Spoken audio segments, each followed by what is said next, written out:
how do you reach across the aisle to govern with that Republican Party that nominated this ticket? Senator Moore.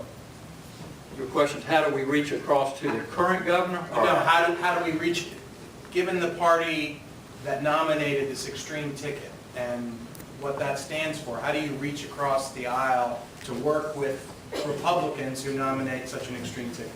Well, that's a good question, and you know, this is an issue in Richmond, again, having been there for 6 years.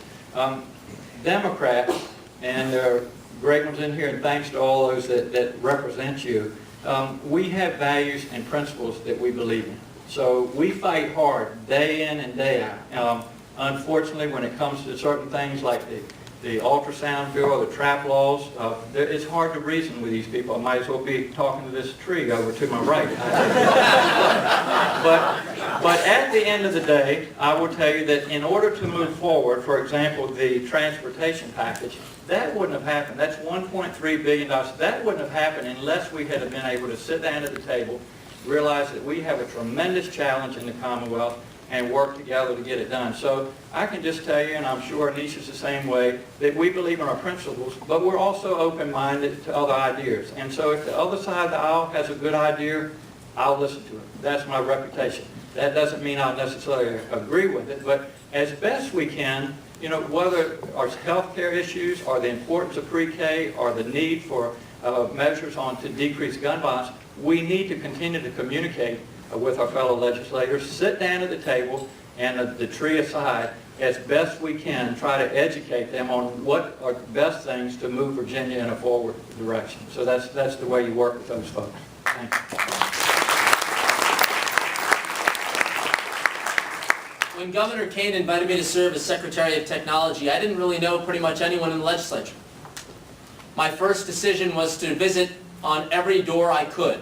And in the first 6 weeks, I met with 60 members of the legislature on both sides of the aisle.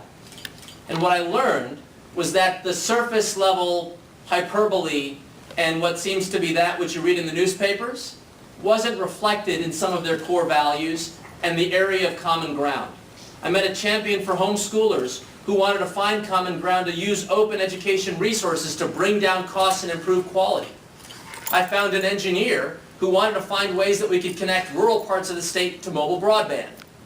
And we found that same spirit when President Obama asked me to serve as Chief Technology Officer to work on an agenda that would create jobs and opportunity, not just in the next couple of years, but for the next decade and beyond. And on this very stage, a year ago January, I stood with Steve Case to announce Startup Virginia, an initiative to bring out opportunities to connect new businesses to over $1 billion of support because President Obama called for it to exist. Wouldn't you know it, one of the key policies that turned on Startup Virginia, believe it or not, and I shudder to say this, was sponsored by our friend Mark Warner in the Senate, of course, but Eric Cantor in the House. Wow. I know. I know. We don't want to talk about it.